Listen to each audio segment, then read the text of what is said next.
બનાસકાંઠાના કાંકરેજ તાલુકાના રતનપુરા બ્રિજ પાસે દુગાવડા ખાતે શ્રી પંચમુખી હનુમાનજી મહારાજના મંદિર ખાતે વસંત પંચમીનો મેળો ભરાયો।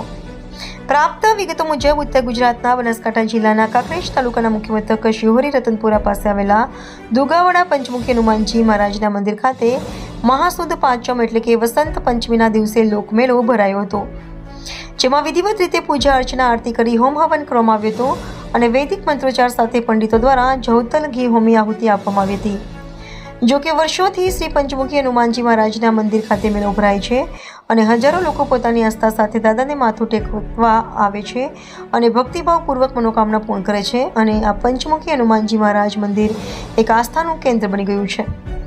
ત્યારે આવનાર દર્શનાર્થીઓ માટે દાતાઓના દાનથી ચા પાણી નાસ્તો અને ભોજન પ્રસાદની પણ સુંદર રીતે વ્યવસ્થા કરવામાં આવી છે અને મંદિરના પૂજારી સુરજગીર ગોસ્વામી અને રતનપુરા ગ્રામ પંચાયતના સરપંચ પતિ અરવિંદ ગોહિલ અને સેવકો ટીમ દ્વારા દરેક ભક્તોની ભરપૂર સરભરા કરવામાં આવે છે। ત્યારે હવે મહાસુદ પાંચમ વર્ષ 2026ના વસંત પંચમીના મેળામાં શ્રી પંચમુખી હનુમાનજી મહારાજના દર્શન કરવા માટે ભક્તોનું ઘોડાપૂર ઉમટી પડ્યું હતું।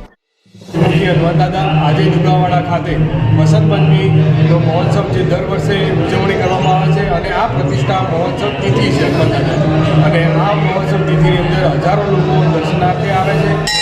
આ મેળાનું આયોજન કરવામાં આવે છે, તેની સાથે સાથે ભોજન પ્રસાદનું પણ આયોજન કરેલું હોવાથી લોકો દાદાનો ભોજન પ્રસાદ લઈ અને ધર્મપ્રેમી જનતા ધન્ય પૂર્ણતા સમજે છે। સાથે સાથે અહીંયા દુગાવાડા ખાતે રતનપુરા, શિહોરી, ગણાવાડા, જેટલા આજુબાજુ કાંકરેજ તાલુકાની ધર્મપ્રેમી જનતા હજારોની સંખ્યામાં દર્શન કરવા આવે છે।